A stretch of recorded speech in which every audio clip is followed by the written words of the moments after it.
Hello, Grand Rapids and all of YouTube.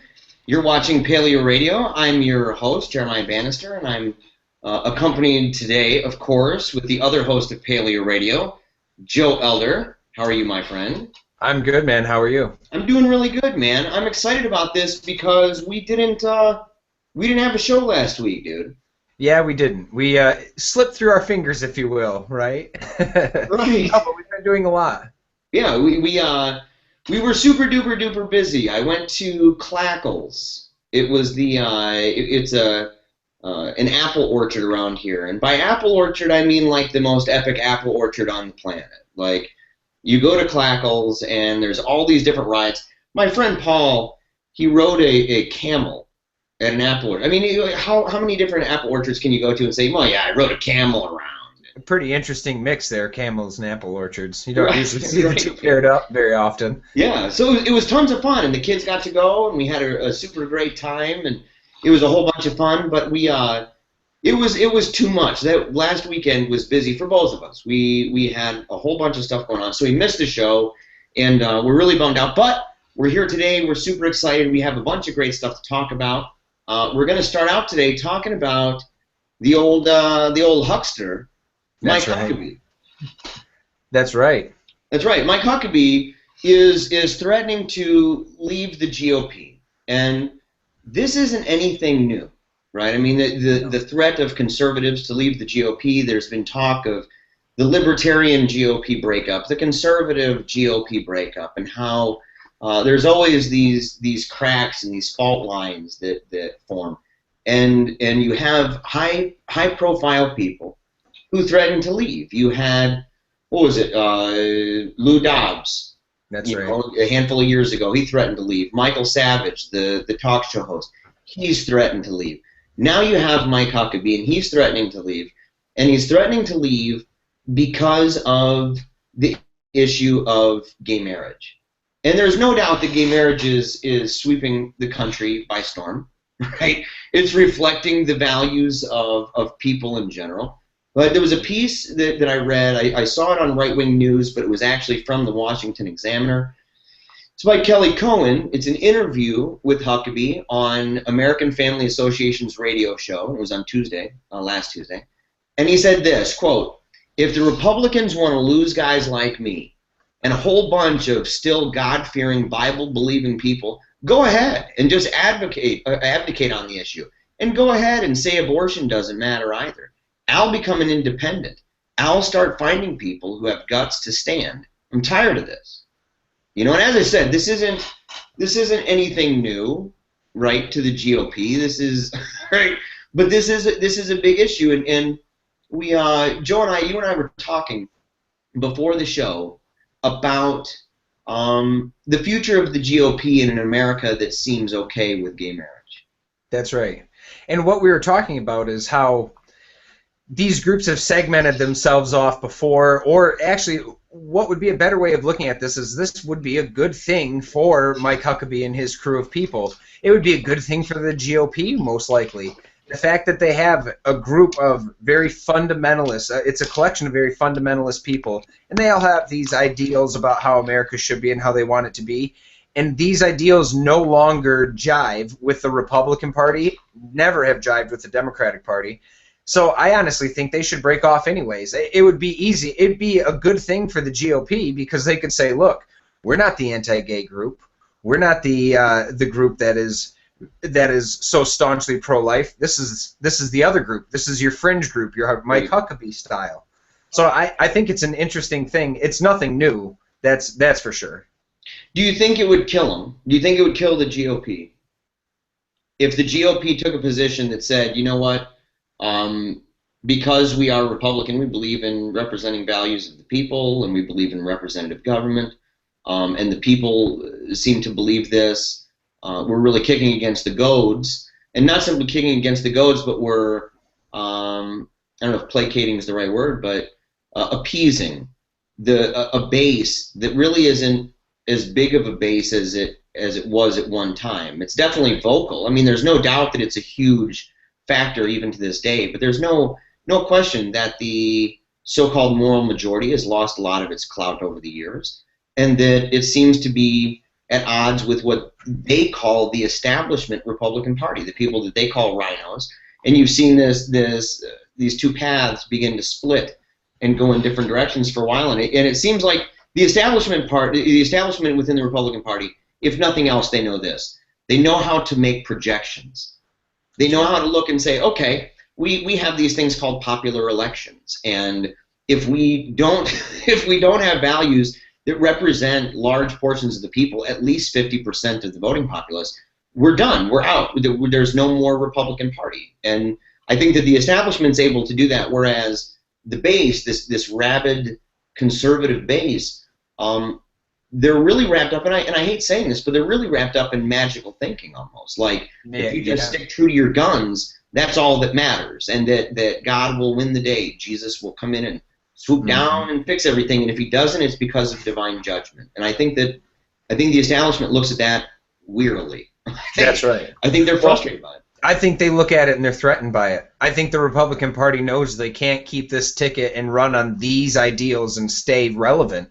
And that's the thing. We've seen it in a big group when people talk about the liberal media, right? They talk about how everything is turned to the liberalized media. But what that really is saying is that the culture itself has changed so much that the average American's ideals on things like abortion and gay marriage are changing, and they're changing rapidly. And in this part, particularly Mike Huckabee's sect of people, they can't keep up with it. They're running behind, and they're basically reactionary to the way that the public is today. And that's what the over-encompassing problem is with Mike Huckabee's crew, is it's not relative to American ideals anymore to be that fundamentalist. Right. I totally agree. And, it's interesting you brought up the issue of abortion, because Huckabee, on another show, he was in Iowa, a conservative show there in Iowa, and he was repeating the same thing, threatening that he's going to leave if they cave on gay marriage. And he brings up the whole issue of abortion. He said this, and I'll quote him. He said, "I look back to 1973, and I'm wondering what would have happened if the two branches of government, right, the executive and the legislative, simply said, 'We appreciate your opinion, court, but now if states wish to empower that, I guess they can do so. But until that happens, we're not automatically going to go killing 55 million babies over the next 40 years.'" So he brings up the same thing. He says this is quite similar in his estimation to the issue of abortion, but he goes further and says, listen, states should simply say, we're not going to do anything. You want to come to enforce it, go ahead and enforce it. Yeah, that's a desperate call. It's desperation. It's extremely desperate, clawing, losing ground rapidly. I mean, when you're thinking of proposing things of going, well, just tell them no, we're not going to do it. Cross your arms and stamp your feet and say no, no, no. I mean, it shows that they're losing ground and they're losing their base in terms of their base being people that are this ideological about these topics. Yeah, and when did they start going so anarchistic? Right, like regarding law and order and things. That's right. I mean, it seems like the tables have really turned, and now they're willing to do things that they otherwise would decry. I mean, you had what they're proposing that states do, and that clerks do with gay marriage certificates.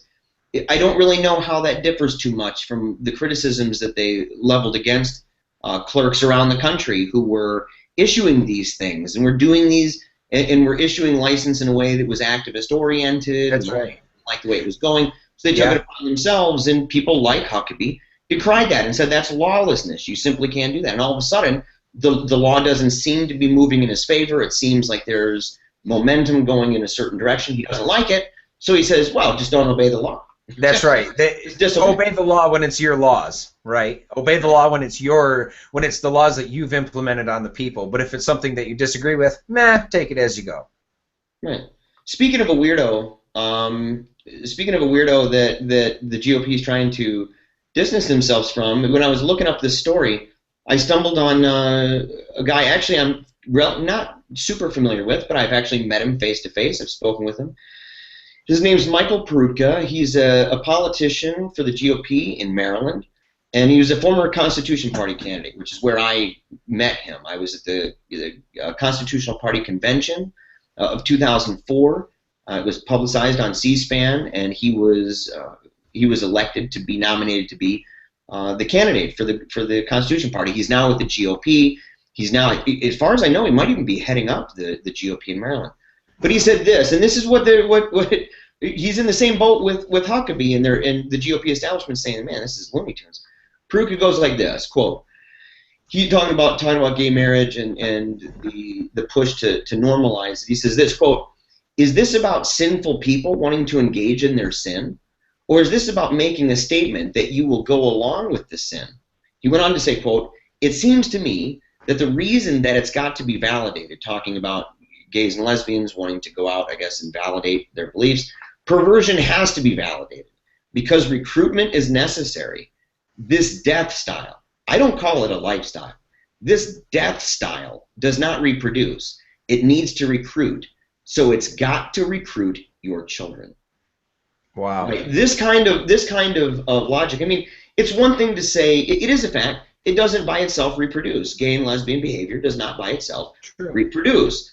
It doesn't have to, right? Just statistically speaking, our species will have a certain number of people who identify that way by those who do reproduce, right? Just the simple reproduction of heterosexual people will statistically create individuals who genetically are predisposed to being gay or lesbian. That's just as pure and simple as it is. But the GOP establishment, really, it's become obvious that they really are trying to separate themselves from this kind of republicanism, this kind of conservative republicanism, like Peruka and like Huckabee and others. Yeah, they're being bludgeoned in the street by those people. Those people are making their name so awful that it's hard to even stay relative. I mean, it used to be that if nobody knew anything about politicians, it would likely be they'd vote for the Republican because the ideals were, well, this Republican's going to conserve. Whatever you had before, he'll try to keep it that way. It's a general rule of thumb.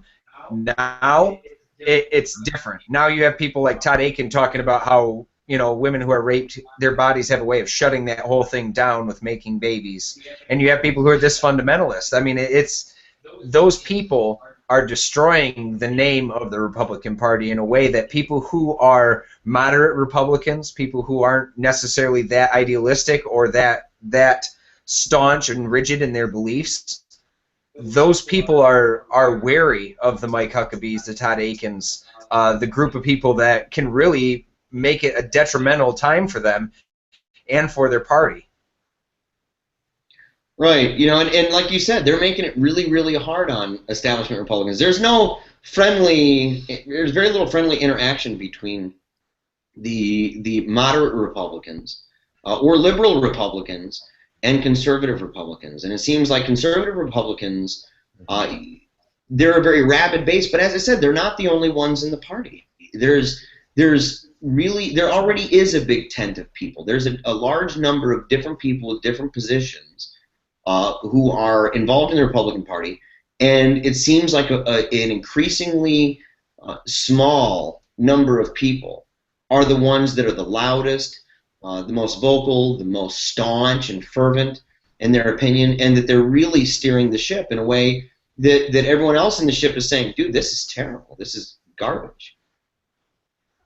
Yes. Yeah. You wanted to talk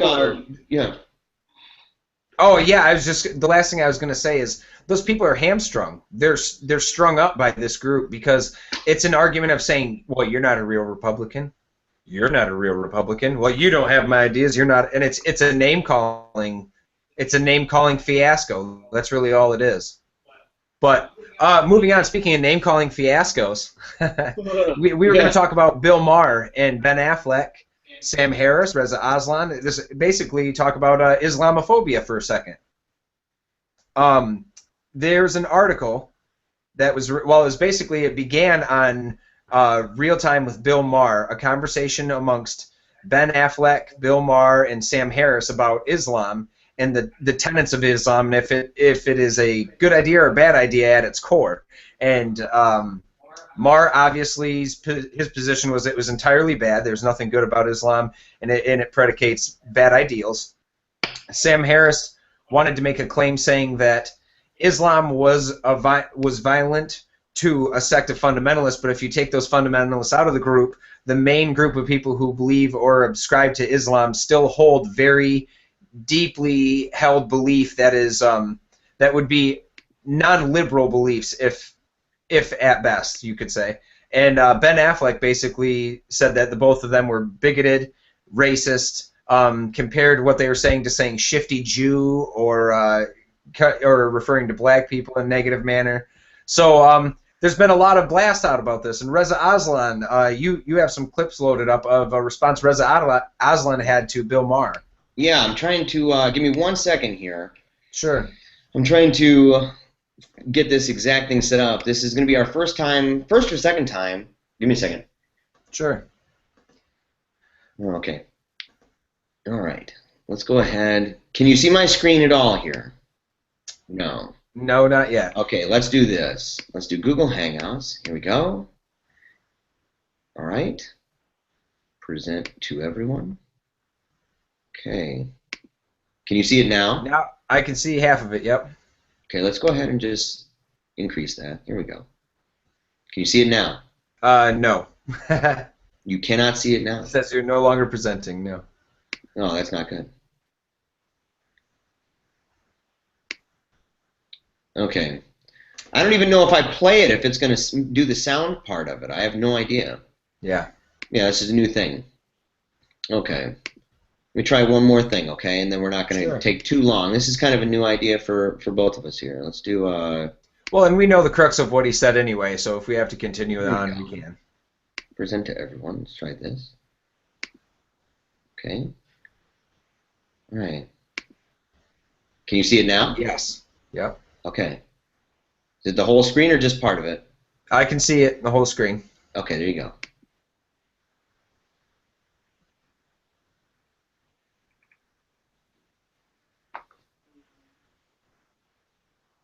I'm not hearing any sound. Okay. Well, we'll just forget it. We'll just forget that. It's no big But that's deal. Reza Aslan, everybody. Yeah, that's Reza Aslan right there. Yeah, he's doing a good job. No, yes. he brought up some valid points. Okay, let's just move on with this. Reza brought up some decent points, talking about the way that this debate is often engaged, right, in the United States.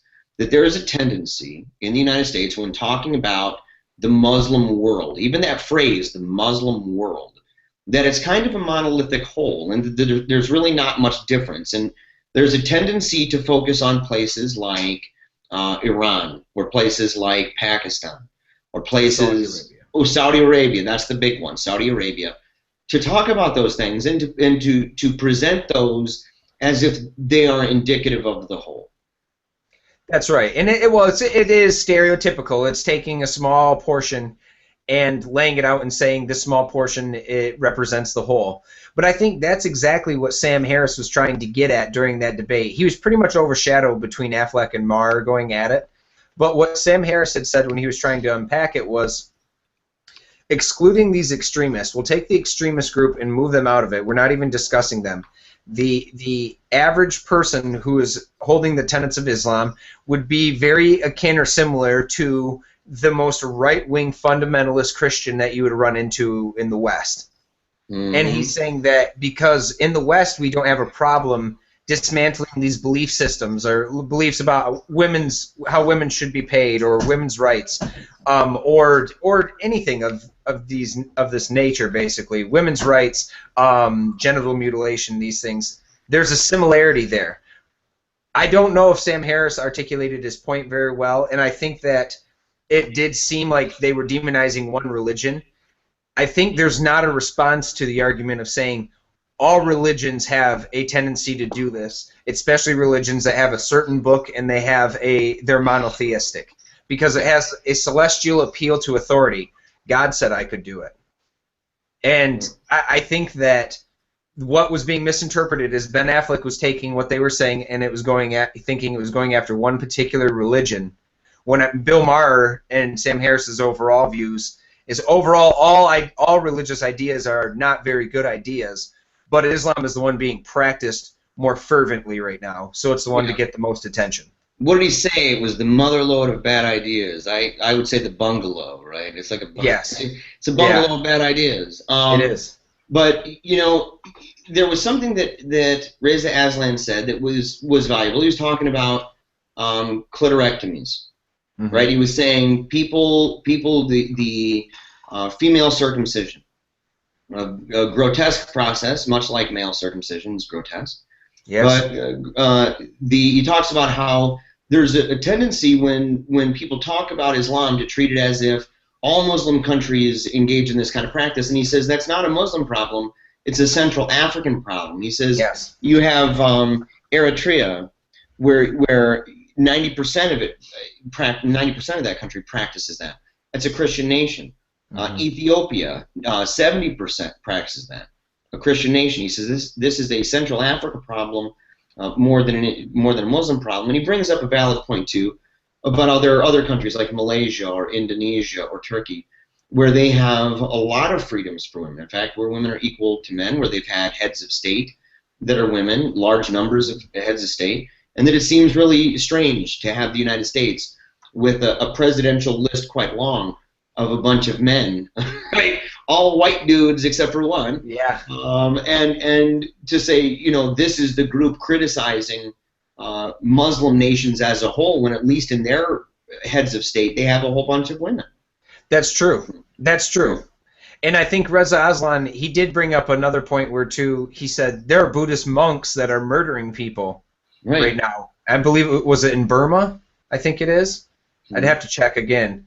But he had brought up that there's Buddhist monks that are killing people. But the counter to that, or what I would say is, I don't think Reza Aslan has an answer to someone who says religious doctrines in general, fundamentalist religious doctrines, can breed this. And without those religious doctrines, I don't think you get genital mutilation. You don't get circumcision in Jewish and Christianity communities, and you don't get genital mutilation of females and Middle Eastern ones without a doctrine. And that doctrine comes from somewhere. It derives from somewhere. And we can't act like it doesn't. The question that I had written down in my notes was, can these acts happen without a religion? That's the underlying question. Is in the absence of all religions, if we took away Islam, we took away Christianity, would genital mutilation exist? Is the overarching question. Right. A lot of the things that Reza was doing was just saying, well, Islam has certain tenets of it that are bad, but look at this other religion and why they're bad too. I'm in complete agreement with Reza on that. I think other religions are awful too, but I think they're all in one basket. They're not apart from each other, and there's no one that's better than the other in that sense. Right, I agree. And he kind of treats religion like a lot of people treat the blank slate, right? The idea of a blank slate. And in fact, he didn't just he was very forthright about this. He said that religions don't say anything, right? That it's just however somebody personally chooses to use it. And that would be true, like we were saying before the show, that would be true if you opened up the Bible or you opened up the Quran and inside was nothing but empty pages. Blank pages. You just wrote your own little story. Right? It has something to say about virtually everything. Right. It makes claims on almost everything. To say that it's a blank slate and that you take from it what you get from it is incorrect. It has a doctrine, and it tells you exactly how to live out that doctrine. Granted, it's a 2,000-year-old doctrine written by people who were at best agricultural farmers and illiterate, but these doctrines were their doctrines of life and how to live appropriately and modestly amongst each other. And it is not a blank slate. Like you said, religion has plenty to say on plenty of realms, and it affects our daily life. I mean, it affects our political culture in America. It affects the political culture of the Middle East and in Europe and everywhere. Religion has something to say about virtually everything. Right, and it's not silent in history. I mean, in history, even if you had a book that was empty, you would still be able to say, my forefathers did this, or this is a lionized hero that stood against the infidel. I mean, people would be able to see those things and tap into those in forming their ideas about it. But that's in a world where the Quran is empty, right? Where there's nothing in it. Yes. Or that there's a Bible with nothing in it. But Ray's arguments, you're right. His arguments really only have strength, at least outside the argument we already granted that some things are a Central African problem. The idea of Muslim world is a gross generalization that for serious debate just needs to be gotten rid of. But he's wrong in treating it as if it's just whatever somebody makes of it. I think that because those words are there, and because people believe that that book is of the highest importance, it is their ultimate ideal that they can go into that book and they can find things, commands, that some people might say, well, those are for a certain time, kind of like a lot of Christians do with the passages in the Old Testament about genocide. Oh, that's for a certain time, but not for today. Yes. But given certain circumstances, political circumstances, cultural circumstances, you name it, those passages might be relied upon in a different way. That's right. It's right. Same thing with slavery. There was a time within the cultural context of the Civil War where Christians were doing things that most Christians today are aghast at, and that is to go into the Bible and to defend the institution of slavery with the Bible. With the Bible. Right. It was an absolute weapon. And in terms of genital mutilation not being a religious issue, I agree with that it's not an issue of Islam, but it is a religious issue. I don't know of any culture that doesn't do genital mutilation based upon some sort of religious practice. Now maybe we can find one, a different one. I know of people that do lip, ring, nose, earring, nose, ears, and that, but in terms of that, there's a blending between culture and religion, and that's one of them. Genital mutilation is one of them. We know that genital mutilation for women is an issue in Northern Africa. We know genital mutilation for men, like circumcision, is an issue in the West. That is a comparable issue. Circumcision of a Christian or Jewish son is a comparable issue to genital mutilation in the Middle East. Right. Now, most people don't want to, because it's like you had brought up before. We like our modern barbarism better than the older forms. Right, the ancient barbarism. That's so that's so old school. I mean, but we prefer our modern barbarism, but it's still barbarism. That's for sure. And like you said, a lot of Russ's arguments are predicated upon, I think, being an apologist going after another apologist, perhaps someone who's a Christian apologist, so he can say, well, look at what Christianity has done. The angle that he'd have a real hard one with is one where I think you and I would probably come from saying, well, yes, Christianity with this doctrine is incorrect, and Islam with its doctrine is also incorrect. And religion itself is the product of these things. Religion is the bedrock of these fundamentally bad ideas. Yeah, Ray's arguments really only work for people who are trying to otherwise save an ugly face. I mean, to say, well, he's making a valid point against Christianity. I don't want to admit too much because I need to preserve the ugly face of this. So I'll simply admit, well, okay, maybe we can give a little bit back and forth because I don't want to admit that my religion also causes serious problems on similar issues. Right? That's right. And as you brought up the blank slate, just one more topic to that. It's not a coincidence that the people who are reading these blank slate versions of things happen to hold the same contradicting beliefs towards homosexuals, towards basic principles of marriage. Those things come from those religions. It's not a coincidence that the majority of people who are religious are the ones who have something to say against homosexuality, because the Bible has something to say against homosexuality. It is not a blank slate. It's very suggestive. And it's promising you your eternal life based on those suggestions. I mean, it's pretty powerful stuff. It's a dangerous idea. I was as I was thinking on this whole thing, I think there's a valid point that Bill Maher makes, and it's that in the West there's this real hesitancy to admit that we think that our civilization, our ideals about life are better, and that there's a real liberal hesitancy that's maybe inhospitable or disrespectful or even bigoted, right? Ben Affleck used that phrase over and over and over. You're bigoted. You're a bigot. You're this and that, and even hurled around the idea of race and racism. Right? Yeah. This is racism to disagree with that. But I think that there's a valid point that Maher made, that we should be able to say, yes, I believe that our values as a Western secular civilization are better than yours. I think that your values, in some cases, your values are absolutely terrible. Absolutely, without question, terrible. Relative to ours, that ours are better than yours. And I don't have people, and I know I can get chided. I know I will get chided by my progressive pals. But I'm simply going to say, listen, yes, Western civilization and the culture that we have on certain matters, on certain issues, is better. And in fact, that most Western people really actually believe that. And the only time that they don't believe it is when they fear that what they're saying might be bigoted, right? True. Or when they've been accused of being that they're bigots, and they say, well, maybe it's not better, it's just different. Well, what I would say is it's older.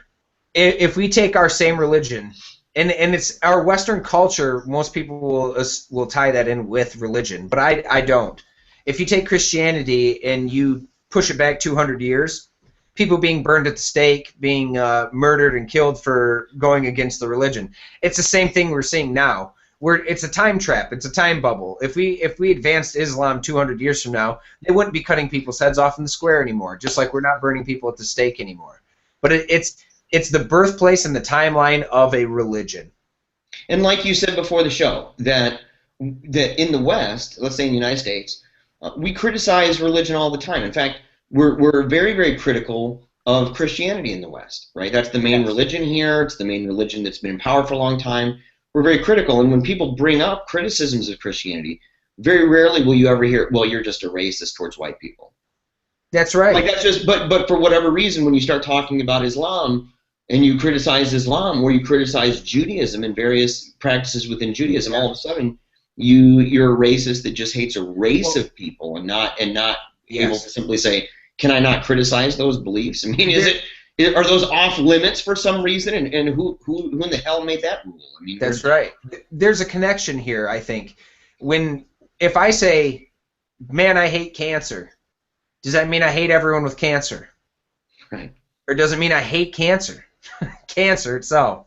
Right. It's the same thing as saying, I don't like religion. That doesn't mean I hate people who are religious. It means I don't like religion. It's two different things. It's two different cats in the bag, you know what I mean? So when we're talking about the ideals of Islam, we're not saying these people do this. We're saying these ideas, the ideas that they come from, the mill that they're coming out of and being churned in is not a good idea. It's fundamentally wrong. And it's the same mill that has been churned out with Christianity. It's fundamentally wrong. The difference is today in 2014, when I go up against Christianity and I say negative things about it, I can get backlash via Twitter and Facebook. I say negative things about Islam and it gets to the wrong people, and I can seriously be physically hurt for it. That's the biggest claim you can make against Islam outside of other religions, is that you verbally talking against it can get you physically hurt. And that's a real thing. Right. We were talking about the satanic verses before the show. Yes, Salman Rushdie. And I mean, that's a real thing. The Danish cartoonist, real thing. Where you have this kind of backlash. And don't get me wrong. I mean, at different times in history, you had that from Christianity too, right? And in certain places around the world, you still do. Well, and that's like we were saying. It's a timeline. There's a timeline to religion where, in its infancy or its early couple thousand years, people practiced it directly verbatim. So we were, at some point, there were Christians that were literally stoning people in the streets, crucifying people, burning people at the stake, doing all of that. Now the religion has evolved into being more of it's a verbal battle in Christianity. It's an ideological battle. But in Islam, it still is a physical battle. There are still people who get killed for speaking out against it. Death for apostasy. That is really happening. You know, it's not pretend. It's not an idea that people are conjuring up. And I just think I think that there's a difference between being a pluralist and being a relativist. And I think that the problem here is the idea that all religions must be treated equally, right? As if there's no good decent expressions or good expressions, that they're all just perfectly fine, and that all religious expressions are beautiful. I don't buy that. I'm a pluralist. I can say I can find I can eat the meat and spit out the bone. I can identify the good and recognize the bad. And you can put these things on a scale and weigh them out and say, yeah, even if I think that this is bad, it doesn't mean that I don't want anybody in the world to believe in it, or that people need to be prosecuted and persecuted for believing that. I don't buy that. But at the same time, I don't think that saying you don't want people prosecuted and persecuted, that lands you in a place where you simply have to say, oh no, that's just beautiful. All religion is beautiful. Right. They're all equal. Everything else, I just simply don't buy it. I don't believe that the Western value and idea of pluralism, I don't think that it of any necessity entails that we accept all religion as being equally good. I don't buy that. I agree. Yeah. And in the Middle East, there are issues. There are absolute issues with there are economic issues. There's resources. There's striving for resources. So there's plenty of things at play that are going on that cause. It's not just Islam that creates the tension and turmoil there, but where are the violent ideas coming from? Where do some of the violent ideas come from? And it is indeed, it does indeed come from the Quran. It's factual. That's the truth. Now, I want to encourage people, before we move on to the next subject, I want to encourage people to learn more about the debate, even between secularists, over the issue of Islam and the nature of Islam, the future of Islam, and the like. And they can do that by watching a debate between Sam Harris, okay, he's a new atheist, Sam Harris, involved in the Bill Maher dispute. He was on the show when it happened. And the other one is Robert Wright. Robert Wright, he's over at Blogging Heads TV. He's the writer of Evolution of God. He writes extensively in the Evolution of God about Islam, about Muhammad, about the Quran. He's also a secularist, but he has a I guess maybe a more tempered view of it, a different perspective than Harris. And they debated it. It is a fantastic exchange between two brilliant men with differing opinions. And I encourage people to check it out. Sam Harris versus Robert Wright. Okay, last subject, my man. We have a subject and then we have an announcement. The big news about PaleoRadio. So people don't want to go anywhere. But I want to talk about Interfaith. There was an article. I went back a ways. The Kaufman Interfaith Institute there at GVSU. They have this column at the Grand Rapids Press called the Interfaith Insights. And there was a guy there, Fred Stella. He's the outreach minister, if I remember correctly, Michigan Hindu Temple. I forget what it is. He's a Hindu. And he was writing about this, about the question of whether or not interfaith dialogue poses problems for the left and for the right. And I was intrigued by this, if for no other reason that he said it's a problem for both sides. I said, okay, you've got my attention. And he goes in, and he asks a number of great questions, but there's only a couple things I really want to focus on. One of those had to do with this. He said specifically, I posed the question, can someone who declares that Jesus is the only way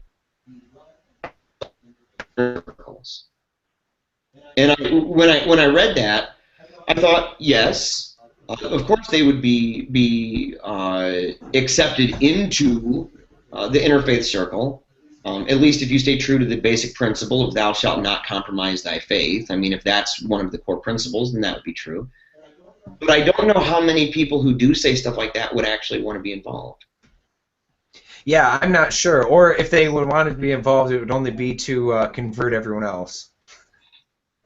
Right, and he mentioned somebody like that. He says there was a person who showed up one time, a conservative evangelical, and they were talking about how Jesus is the only way, and that the only reason that they showed up was to get a better idea for what other people believed so that they could actually convert that person. And he says, while I would hope for more tolerance and respect, I still have to give this guy credit for the fact that he did seek to learn directly from those who practiced a faith that was not his own.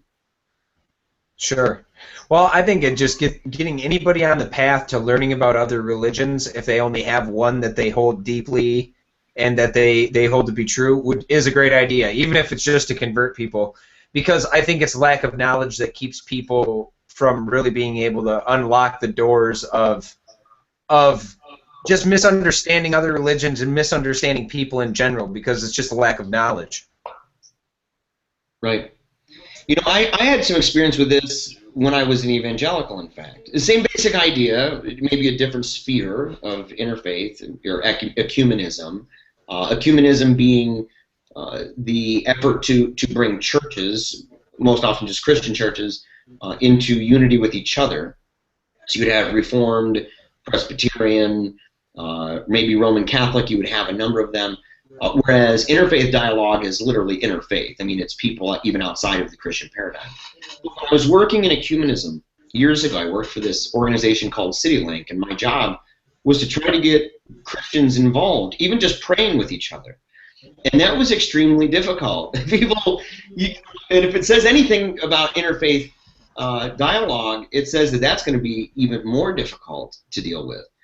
Dealing with ecumenism, I stumbled over and over and over into people, pastors, youth ministers, worship leaders, who were all about the idea that Christians should be one, that, yeah, sure, I don't go to the Reformed church up the road, but they're still Christian. But getting them to go to the same place, to pray side by side with people that they otherwise agree with, was really, really difficult. There was only a handful of people, but there was always a debate over who's allowed in and who's not allowed in. And when I first got involved, I was thinking, like, why not include people, for example, like Roman Catholics? You know, why not include them? Why not include Jehovah's Witnesses? Why not try to include Mormons? And I quickly realized that my idealism for getting other groups involved in learning about each other, not necessarily even just praying with each other, but getting to know each other, that it was a kind of idealism that is very impractical, and it doesn't seem to work. And one of the reasons being the very same reason why it's difficult with interfaith and getting people on the right to be involved is because to even do that is to, in the minds of many religionists and sectarians, it's to undermine the foundations of the fortress. Absolutely. Right? I mean, and it's to say this goes against the very grain of what my theology is to even get involved, because their theology would say that those groups aren't simply just different. It's not like, well, they just have a little bit of a different belief, but that they're heretics, that they're apostates, that they're a cult, that they may be demonically motivated, all of these different things. And so for them they would have to suspend those beliefs on those things to even be involved in interfaith dialogue in the first place. And so for them, it's just a no-go. Well, and when you were talking about the fortress, that's the whole thing, is you have to have those beliefs intact to keep the fortress together. The more you learn about other people, the more you realize, and the more you take a humanist approach to any ideals. You know, if a Catholic meets a Protestant back in the day, if they hated each other but they got to know each other, then all of a sudden Protestants and Catholics really aren't that bad. You know, in terms of how when they are exposed to each other. But the way to keep the fortress together is to not be exposed. It's to deny access to those people, or to not allow those people to be in your realm, and that's how you keep your safe idea. You don't want to be, they'll say it's manipulated or coerced or whatever, but really they don't want you to be open and accepting of any other alternative ideas. So you have to keep the fortress tight with these ideas of, oh, they're demonic, they're a cult, they have all these certain characteristics that we don't like. And what do they have to offer? I mean, for a religionist who believes that we're in the end times, they're fundamentalists. They believe you have to believe certain fundamentals, key to which is faith in Jesus, and that all truth and that all knowledge and all wisdom begins with this kind of a fear of God that they have in a specific belief about that God, the Trinitarian God, whatever it might be. If they believe that kind of stuff, they're simply not going to show up. I mean, what would interfaith have to offer them? There's a fear, and you know, Fred Stella actually brings this up, and let me.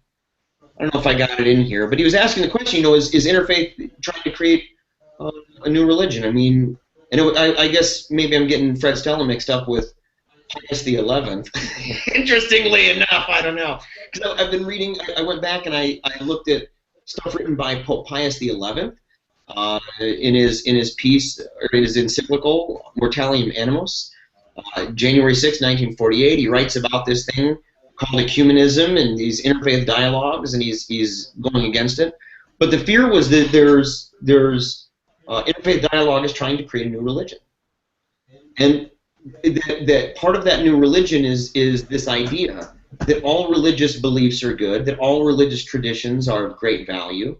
All the stuff that Vatican II agrees with. I mean, a mere less than 20 years after the Mortality of Animals was written, a complete reversal on praising religions that are outside the Catholic faith. But are they trying to create a new religion? Are they trying to undermine Christianity? Are they trying to say that there's other ways to God except through Jesus? And these pose problems, obviously. The right, and to be frank here, I don't think there is a way to overcome that. I don't think there's a way. I think there's a limit to interfaith dialogue.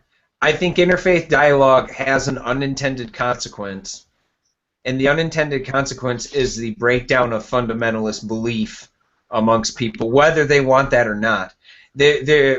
People who are extremely fundamentalist, for instance, like that gentleman that went in there and said, "I'm only here to convert you." That group of people are threatened by interfaith dialogue whether they're there or not, because the ideas about how to live your life, it's causing a reevaluation of our set of core ideals in religion. So people who are fundamentalists obviously are going to be affected by it. I think it's a good thing they're affected by it. I think it's a bad thing that fundamentalism is as prevalent as it is. I think it's a good thing that interfaith dialogue will be breaking that apart. I don't think they're doing it on purpose. I just think it's an unintended consequence of what their actions are in terms of just getting people around and sharing ideas. Interfaith dialogue is a progressive endeavor. It has been from the beginning. It's one of the reasons Pius XI was so opposed to it. It smacks in the face of traditionalist claims regarding traditional Orthodox religion. But Fred Stella brought something up toward the end. One thing that I agree with a great deal, and one thing that I said I can't buy that line. He said this, and I'll say what I agree with first. Deep exchange on matters spiritual is not always comfortable. It can challenge assumptions and provoke wonderfully painful questions for the right and for the left. But this must be done in what all participants would agree to be a very safe place where mutual respect is palpable. Correct, I agree. He says elsewhere in the piece, though, quote, "But we must respect how that article of faith or articles of faith shaped the life of the person holding it." And I simply don't buy that. I don't either. I don't believe that, because that on what grounds then would Fred Stella or anybody else? And I liked Fred. I love the piece. In fact, I encourage people to go check it out. It's awesome. You can find that by looking up Kaufman Interfaith online. You can go to their GVSU page, and they have Grand Rapids Interfaith, and you can go and they have all the articles from the Interfaith can be found there. So I have a great deal of respect for him. I like him, and we've talked about him before on the show.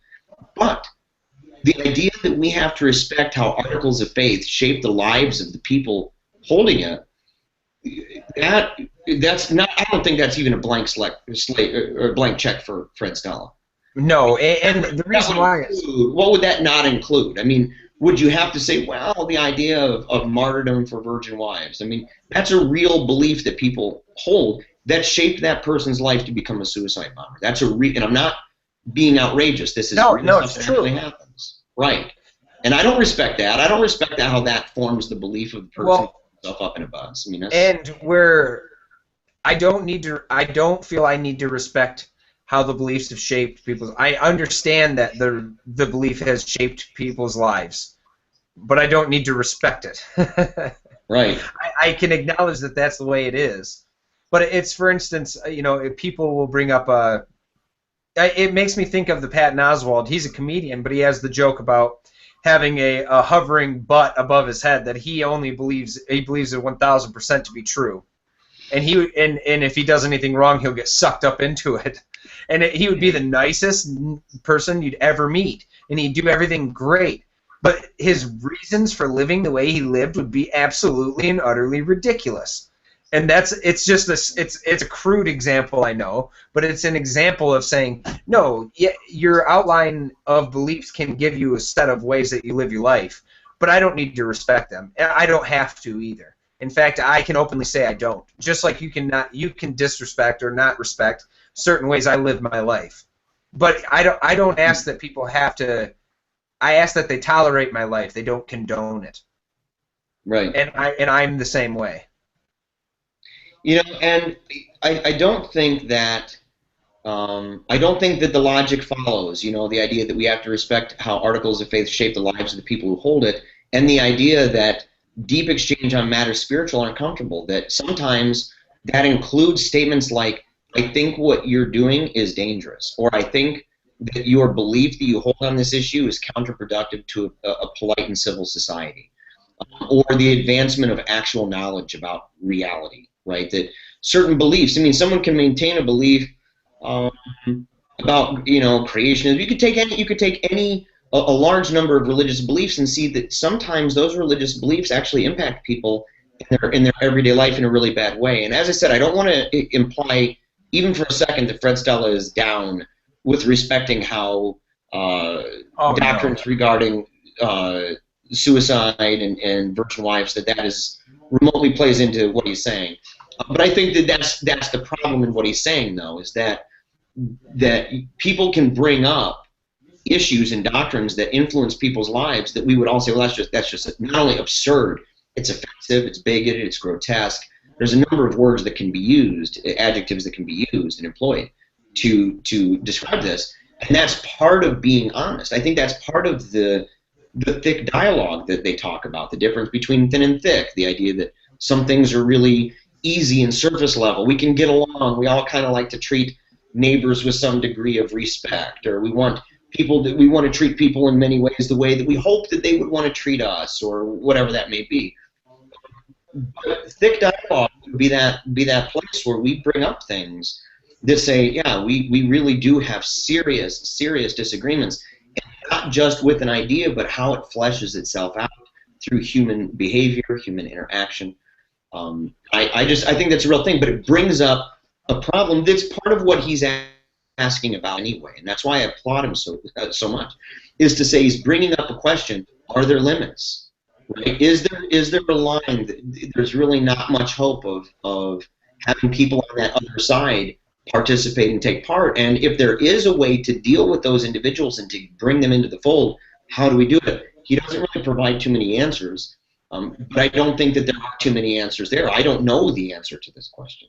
How do you get Pius XI, right? How do you get a Pius XI into an interfaith dialogue? You just don't. Well, you have to wait for a Francis or a John Paul II. Yeah, you don't. You don't get them in. Though the reason why is because it fundamentally is taking apart what they think of as their religion. This isn't the exact analogy, but it would be like taking a sport and changing all the rules and saying, "Oh, it's still football." Like, we'll take football, we're just going to eliminate pads, change the down markers, change the scores, and change the distance to the field, but this is still football. Right. And it's not to people. There will be a certain group of people who will not buy into that, and they'll say, "No, you're changing what my belief is. I don't want to play ball with it, and I'm not going to." I don't think that the effort of interfaith dialogue should be to recruit everyone into the interfaith dialogue. I think it should be an open discourse for people who want to be engaged and find the source directly. But I don't even think they should proselytize in the way of saying that they should try to get everyone into it. I don't know if interfaith dialogue is the answer for everyone. I'm not saying that it's a bad idea. It's a great idea. I don't think that anything is ever the answer for everyone. I haven't found any idea philosophically that's been the correct answer for everybody in terms of a religious code or doctrine. So, right. And I want to encourage people again. Check out Fred Stella's piece. It's a great read. It's worth your time. You can find it going to Kaufman Interfaith's website. Actually, do you have the article in front of you there, Joe, on your computer? I did have it. I don't now. Yeah. Okay. I was gonna give you the exact title of it. I think it's like Interfaith Dialogue Faces Problems on the Right and the Left, or something like that. You can find it. As I said, go look up. All you got to do is put in your search engine Kaufman Interfaith. Go to their website. It should be the top in the search engine. Go on their website. It's a gvsu.edu thing. And on the sidebar there, in the directory, it's got Grand Rapids Interfaith Insights. You can click on that, and it has all of them. And you can follow the dialogue as it's been taking place in the Grand Rapids Press. But I'll say one more thing about this. I was glad that he pointed out a hypocrisy on the left. And the hypocrisy on the left, and he was describing this interaction he had with a leader of a multi-religious organization, and he was describing, what do you do if you bring in somebody who believes Jesus is the only way? And the person responded, and this person's a progressive, and the person responded by saying, well, I would hope that they would say it's true for them. And I liked how he responded by saying, you can't, it's just unrealistic. I mean, you can't expect a conservative evangelical Christian to start talking like a Unitarian because they want to get involved in interfaith dialogue. You're asking them to speak a different language. It's not even a different dialect. At that point, it's a different language. And so I like that he brought this up, and that he said there are issues on the left, there are issues on the right, there are questions that need to be resolved, there are things that we know right now that we're rather confident are staples of the interfaith community, but how do we then move forward to make it so that it's not just a progressive religion club, right? That it's not just progressive religionists who are very comfortable with the Unitarian language coming together and talking about interfaith service and dialogue. Brilliant piece, excellent, wonderful read. Speaking of brilliant, dude, let's end out with this. We've got a big move, my friend. That's right, we do. We are moving, right? We've enjoyed doing Google Hangouts. It's been fun. It's still new to us, and we're going to continue doing these. But in a matter of time, we don't have an exact date. But in the relatively near future, we're hoping to be broadcasting on WKTV. Mm-hmm. Yes, and we're going to be taking on volunteers. If you're interested in helping us, we're going to need volunteers. It's going to be public access television. We're going to be moving up into a bigger medium, and we're going to need more help. So if you guys are interested, please contact us. You can get a hold of Jeremiah at jeremiah.bannister@gmail.com to forward your resume, and we'll consider all offers that you guys have. It's so cool because we've had a couple volunteers already, and two of them that really, all of them stand out. We're happy at all the volunteers, but there was a couple of them that contacted me, sent a resume, and the graduates with their degree in communication and mass communication and minoring in philosophy, and it's going to be a lot of fun. We're going to have a great crew, and we want you to be involved. We hope that if you like this show, if this is a program that you really enjoy, and it's something that you identify with, our ideals and our values, and our presentation and personalities, if this is your jam, you love this, and you want to see this thing succeed, consider becoming a volunteer. And as Joe said, contact me. My email is right here on the screen, jeremiah.bannister@gmail.com, and we will figure out any way we can to get you plugged in. And one thing, let me say this, right, speaking for myself, and I know I'm speaking for Joe too, that we want it to be different for our volunteers. We want our volunteers to know that we don't take them for granted. People's time is valuable, okay? Their effort is a valuable thing. And we're far more interested in friends than we are fans, okay? We want to connect with people. We want this thing to be a real part of people's real lives, not just something that they go and they do and they walk away from and ask themselves, what did I just do? Or did I get any credit for this and anything? We want to be involved, and we want people to be involved with us. So we encourage you, join us on our march upward and onward here at PaleoRadio. So we're super excited about that. And we'll say one more thing, one more announcement, Joe. Southpaws, and mention the election night deal. This is a really cool thing. I saw it on Darren's Facebook page. I saw that you guys were going to be doing this, so let the viewers know. Yeah, we're going to be doing coverage. It's going to be November 4th from 8 to 11. We're going to be covering the election results here in Michigan, and and across the country, basically congressional elections, and see who's going to get the House. We're going to be doing a whole special broadcast on it, so it's going to be a good time. You can also listen to old Southpaw shows. We have all of our shows archived at www.publicrealityradio.org. And we air every Tuesday and Wednesday from 10 a.m. to noon on publicrealityradio.org. So you can listen to us on your computer or on your mobile phone. But it's going to be very exciting. There's going to be a lot of going on. It's going to be a good time, and hopefully we can see a few more Dems in there. Not that I'm particularly Democrat, but it'd be better than what we've got. Right. Right. Dude, I wasn't going to say this, but I'm going to take the opportunity to do it. I want to say that I am going to be doing my first speech for a Secular Student Alliance group here. I've connected with a high school. I won't say what high school it is yet, but we've connected. They contacted the Secular Student Alliance and let them know that they want to have me come in and speak, and so I'm going to go in and Great. there. And because of the proximity to where I used to live, they may ask some questions about the door nativity controversy I was involved with last Christmas. But that would only be during question and answer. I don't That's right. I don't want to do the whole thing.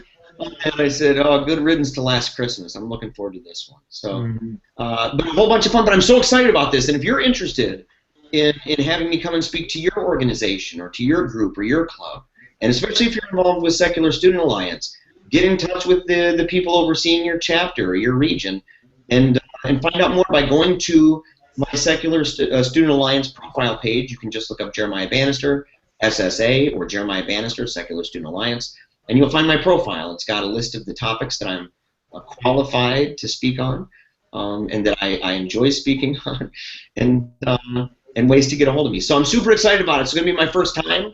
I was inducted into their Speakers Bureau last semester, so it was at the very tail end. There was no way really for me to get involved with any groups, and now that the semester's kicked up, I've been picked up, and so I'm super happy about it, and I'm hoping that we're going to have much more of that as this school year goes on. So I want to thank everybody. Joe, as always, dude, you are the man. Thank you, sir. You are also the man. Well, thank you very much. I practice in the mirror. I hope that everybody has an amazing week, and make sure to check out PaleoRadio.us. Check us out on Facebook at PaleoRadio, and remember, PaleoRadio is one word. And the last thing is this: make sure to check out our YouTube channel. We've been posting videos, and it's been a whole bunch of fun. And so you can go and you can check out the short videos that we do. We take clips of the show, we whittle them down into really cool segments, and you can go and share those on Facebook and Twitter and your blog and everywhere else in the world. So we're excited about it and having a great time. So thank you so much for joining us. Have a great week. We'll see you next Monday. Bye, Joe. See ya.